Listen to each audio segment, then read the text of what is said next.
What's going on, everybody? Eric Lindquist at Stochastic here on the Odd Chopper channel, coming to you with another edition of Lindy's Leads, Likes, and Locks NBA Play-In Tournament Edition Part 2, the sequel. Hit that like button, subscribe button, notification bell. Goes a long way for me on this video, goes a long way for you. That way you become a prize whenever great content is going live here at our little neck of the YouTube woods. I just got done talking about MLB here for like 48 hours, legitimately like 48 hours here, but got to catch a lot of that first NBA game that we had fired up there. I know Herb Jones went over that 9.5 number in the first game. Let's take a look here live as we see if Eric made money or not for not only himself. I never get to recap bets because of the timing, how everything works. I recap them all every single day in the premium Discord. I keep track of them. You want to see them? Hit me up over on X at Eric Lindquist to talk you through and fire everything up.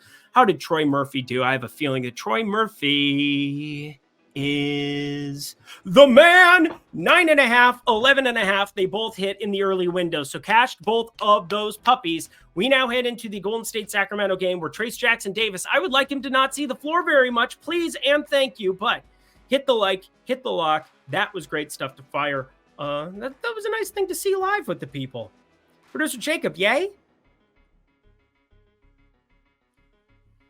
He has so much fake enthusiasm today. It's excellent. Anywho, we'll talk a little bit of Odd Chopper. We'll talk a little bit NGM, but we got two games and one that is going to be really fun to talk about. Now, one is really fun to talk about, and I don't have a lot of love for, but one is not fun to talk about, and my favorite play of the entire play-in tournament here. So nice to hit a like and a lock there for the people, for the Pelican side of things there, that's for sure. But this Chicago game, I brought it up yesterday. Hopefully you caught it, but number hasn't changed a lot. Didn't think it would. Think you want to be jumping in with me here, friends. But producer Jacob, hi, hello. Let's get ourselves two games to the picks. The prime event, I'm going to call this, well, it's an elimination game here tonight for Golden State and Sacramento, so I'm going to very much enjoy to watch that. It is tipping off as we speak. This very second, they are getting ready to play basketball. But anyway, Miami, now 5.5, opened at 4.5, going to 5.5. Philly here. This is going to be a wild one, friends, because Joel Embiid, when healthy, at the beginning of this season was the best player in the entire NBA by just about any single metric. Now, I go to dunksandthrees.com a lot to do player comparisons, to do ratings maps. I used it for playoff probabilities. I will continue to use it to bet playoff probabilities. If you're not, gotta say, does a fantastic job. I'm not sponsored by them whatsoever, but I just absolutely have always loved their sites. And you can directly download the ratings, your individual ratings, and you can utilize that on CSV. So for me, a big deal to be able to have that kind of interface. For me, I combine that with Basketball Monster, add more funds. I've talked through a lot of my process for bets for years now, years. If you have any questions, again, hit me up on X at Eric Lindquist. But the obvious thing here is that Miami, once upon a time, with Eric Spoelstra, they win an internal amount of games that they just shouldn't. And we just know that about them. They also got exponentially healthier here in the last couple of days. Now, Terry Rozier will be out. Joel Embiid has the Q tag, but he is going to be playing basketball. So we don't even necessarily have to think about that. That's just an illusion. Time is an illusion. And we don't have DeAnthony Melton out there for this one, but Robert Covington, friends, he will be out for the season. So that's one player who might have been in the rotation for a couple of minutes, but still, the big question mark was always going to be Joel Embiid. And with him back, the winner here gets to avoid Boston. So it is a big freaking deal. You get to face the Knicks, and the Knicks without Julius Randle, definitely gettable. You're probably going to have Philadelphia favored in that series the way that we've got some other teams favored in as the road team in certain series. Giannis Antetokounmpo said I'm probably not going to play, but that was just me. But yeah, friends, this is going to be a very entertaining basketball game, and yet I have a very hard time wanting to do anything because I played the back and forth game constantly because I evaluate each individual player. We now know minutes are also going to get ramped up, but I think the ceiling for Joel Embiid's minutes is kind of the question that I have here because when healthy, 33.6 minutes per game. Pretty decent allotment. He played 34.6 last season. Can we get him up to 40 minutes in a must-win one game to rule them all, one game to find them? I do think it's going to be a little bit game script dependent. What do I mean on that? I mean, if they're up 5 or 6 in the second quarter, give them a break. If they're up 5 or 6 in the third quarter, give them a break. But if this game starts to go on any run in any direction, you get Joel Embiid out there for every damn minute that you humanly possibly can. Now, it does bode well that we saw 36 minutes for him against Detroit, but does that elevate his status into a 40-plus minute type spot like we see for other teams in the play-in? Because I think we're going to definitely see it with Bam Adebayo. We're going to definitely see it with Jimmy Butler. In a game, to avoid Boston, 40 minutes of each of those two is more than well within the range of outcomes. I'm projecting them both at 39 and just moving along with my life because, again, there are a lot of game scripts where things change. Now, Tyrese Maxey probably never leaves the floor here for Philadelphia. This is the one guy I'm pretty confident is going to play an eternal, ungodly amount of minutes here on that side. But the rest of this Philly rotation, just like they were when Embiid was there, they're a little bit of a question mark for me. Tobias Harris had a pretty down year. Kelly Oubre. And then there's a lot of pieces Joel Embiid has not played a lot of minutes next to. We're talking Cam Payne. I doubt we're going to see anything crazy from Buddy Hield where he'll play 30 minutes or something like that. I got to assume it'll be the hot hand between Kelly Oubre, Buddy Hield, who sees more of those minutes, and then Paul Reed filling in for the backup center. So basically 8.5 guys. You got options if you're Miami, though, because Haywood Highsmith played some really good ball down the end of the season. Jovic can be that knockdown shooter if need be. Jaime Jaquez was one of the best rookies in the NBA until he fell off the wagon a little bit towards the end of the season. Would still prefer him over just about most of the rookies outside of course, Wemby and Chet, but saying that there are a lot of opportunities for Jaime Jaquez to play into more minutes here as well. But it makes it tough from a prop perspective to really be in love with anything. So the first play that I have here, again, we go lean like lock. We talk you through each specific segment. And the lock, that can always vary. It could be a half unit or a unit when we're talking about individual 1 game or 2 game shows. Good talk. Glad we had it. Let's get to it. The lean. Tyler Hero under 2.5 threes. With everybody healthy in some of these elimination spots, I think we're going to see some very interesting rotations. Tyler Hero defensively on Tyrese Maxey. Not what you want to be having here long-term. And, you can maybe try to hide him on Kyle Lowry and let Caleb Martin chase around Tyrese Maxey. That's actually a little bit more likely. You can definitely have Jimmy Butler try to help in as much as possible. Again, it's a group defense. It's not going to be a lot of collaborative individual defense here in this spot, although Bam Adebayo individual defense is going to really matter from him and what he's able to do on Joel Embiid. But Tyler Hero right now projected at 2.5 threes, a pretty high line in my opinion, considering a couple of factors. One, you got Jimmy Butler in an elimination game in Philadelphia, and that just feels like usage is going to show up his direction no matter what. And the other part of this, friends, is he hasn't been attempting that many here recently. 5, 6, 5, 7. Those are 4 of his last 5. 1 for 4, 3 for 5, 1 for 8, 3 for 8. Again, the quantity over the quality into a certain extent. Obviously, the quality looks, you leave an NBA player out there by themselves, they'll shoot better than 50%. But you know what I'm saying. Tyler Hero, if you give me 6 3-point attempts here for him, I do like our chances of getting that under, but not enough to have it enter the card.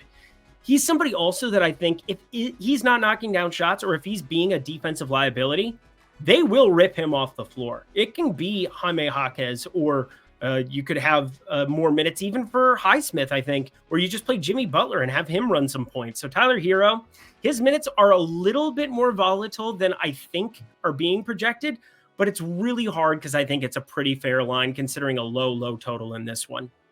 Next up, friends, the Miami. I can't believe I actually pulled the trigger on this because I was flip-flopping so hard with this game, back and forth. But I have to give you something. I want to give you something. I don't want to have you make a foolish bet, but with the move from 4.5 to 5.5, I think there's just enough meat on the bone with Eric Spoelstra's existence and Jimmy Butler. We know he'll be scorched earth back in Philly. And Joel Embiid, I don't think the 40-minute ceiling is quite there yet with his knee.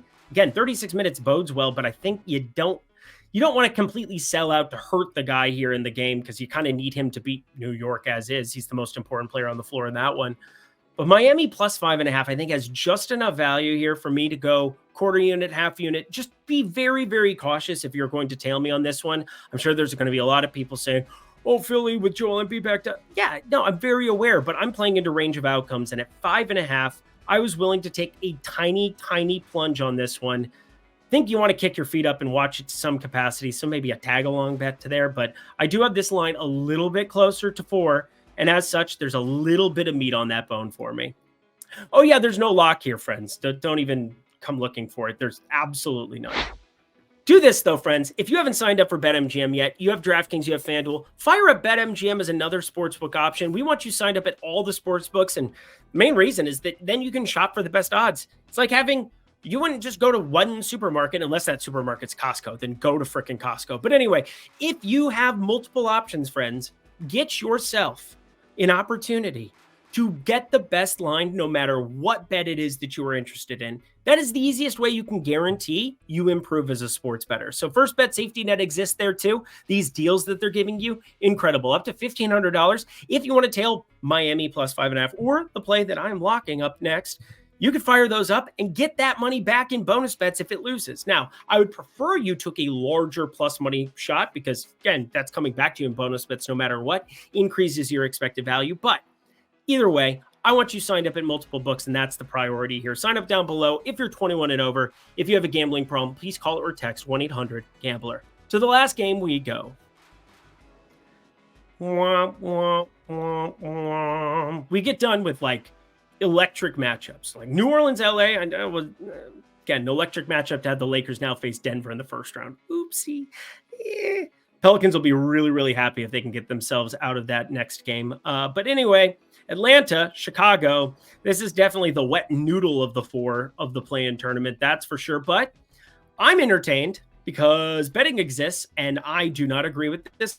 I do not agree with it, Sam. I do not like green eggs and ham well, let's just get into it here a little bit. To set the stage, Atlanta, you got Trae Young back. I think he's probably close to a full go. 38, 40 minutes. It would appear that he is a full go. Now, Jalen Johnson, Okongwu, will be out. Onyeka Okongwu mattered this season. Jalen Johnson really mattered this season. Their absences basically guarantee that you are going to see massive minutes for Bogdan Bogdanović, DeAndre Hunter, and then Clint Capella, who, yes, you can go to Bruno Fernando and there's foul trouble concerns and so on and so forth. But overall, this is going to be a 7.5-man rotation. I do think Matthews and potentially Gaye or Griffin, somebody else might get a couple of minutes here or there. But overall, Atlanta, not much was expected from them as is here. So it's not like you want your season to continue. You got to win this basketball game. That's what it comes down to. But I'm far more interested in the Chicago side, and there's multiple reasons why. We do have Andre Drummond listed as questionable, and Ayo Dosunmu is listed as questionable, although I do think both will be goes here in this spot. But even still, I don't think Andre Drummond is going to be long for this game, and I'm looking at some overs with everybody except for my lean here in this game. Coby White under 29.5. Now, the whole portfolio here for Coby White, pretty tough second half of the season for him. Didn't love what we saw from him at times.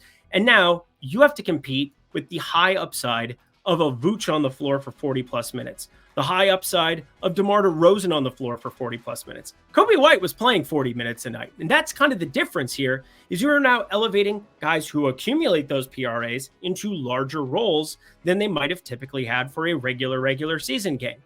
Ayo Dosunmu plays. You're looking at a different type of role here. So 29.5 is projecting him for a boatload of minutes here, 40 in fact. But as such, you put DeMar DeRozan in for 44 minutes like I have, things change a little bit. Oh, speaking of, DeMar DeRozan, 29.5. There might be some of you at home sitting there thinking, my God, DeMar DeRozan, what does he average? He averages 24 points per game, and you want to take an over on 29.5? You bet your sweet bippy I do. DeMar DeRozan is going to be an absolute usage hog in a must-win basketball game. Now, Chicago, they decided to roll with this iteration of their basketball team. Now, they also have Henry Batum is the guy who ends up being out here. He's out for the postseason as well, but not that they would have utilized him here anyway. There was nobody who was going to cut from any of these rates for DeMar DeRozan. 25.3% usage on the season. That was down from 31% in 2022 with the Bulls, his first season there, and 27.4%. Don't expect that in an elimination game, folks. I see 30 plus coming down the pipeline. I have a half unit on this. I feel really, really good about it. But I don't feel nearly as good about it as I do this lock. Well, about unit full. So I've got a unit and a half on this one. This is a pretty solid play. My largest play that I've had in the NBA for about a week and a half, 2 weeks now, it is going to be Chicago -3. I don't understand this line with no Jalen Johnson and no Onyeka Okongwu. I don't understand this line with the uncertainty that could exist with a Trae Young. I don't understand this line when you have Bogdan Bogdanovic, who needs to play 38 minutes and be very, very productive. And I don't know and understand this line when Javonte Green is the best option off of either team off the bench, as opposed to Garrison Matthews, Bruno Fernando, Gaye, or AJ Griffin on the Atlanta side. I don't see this whatsoever. And I think EPM, we're talking dunks and threes, adjusted net rating, does a good job of encapsulating this for us. Chicago, -2.1 here. But Atlanta, if you take Jalen Johnson off the floor, is just abysmal here. Yeah, they're next to each other at the -2.1 as is. So huge downgrade to them. Chicago's the home team. For one game, I don't know how you get better value than this. Got this closer to 6. Atlanta just going to get rolled, in my opinion. Again, it's a range of outcomes thing, but feel pretty darn good holding this ticket. Get on it. -110 on FanDuel currently. Just fire it up. And that does it for another edition of Lindy's Leans, Likes, and Locks. You know what to do. Go to that comment section below. Let me know what you think about this play-in tournament. Both these play-in games. It's going to be really entertaining here. Specifically that first one. Sorry, I can't find you a locker. A fantastic play. A lot of those lines have been beaten into submission. Pretty efficient here, but I think we got some value still with the Chicago side. Don't know why that keeps hovering, but I will take it, and I will move on with my life. That's for sure. Thank you, producer Jacob. Another day in the books. Until next time, friends. Until Friday, it will be Friday. Ugh, day off. That sucks. I'm Eric Lindquist. Best of luck in the NBA streets.